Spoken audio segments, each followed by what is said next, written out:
కడప వద్దనున్న కమలాపురాన కప్ప కోడి కూత కూసేను. పెన్నా నది తీరాన చెన్నూరు గ్రామం నీటిపాలైపోయేను. కలికి పురుషుడు కిరాతకులను చీల్చి చెండాడేను. గర్వమదాంధులు భవిష్యత్తు కాలజ్ఞానము నమ్మక భూటకమని పలికి నశించేరు. ధాతనామ సంవత్సరము నుండి పార్థవనామ సంవత్సరము మధ్యన దేశాధినేతలు యుద్ధాలు చేసేరు. అందున అనేకులు సమసిపోయేరు.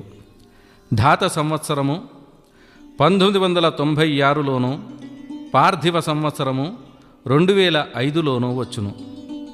దొంగ గురువులు స్వాములు యముని పాలయ్యేరు. బహుధాన్య సంవత్సరము నుండి విక్రమ సంవత్సరము లోపున విపరీత యుద్ధాలు జరిగేను. అందున అనేకులు చచ్చేరు. బహుధాన్య సంవత్సరము 1998లోనూ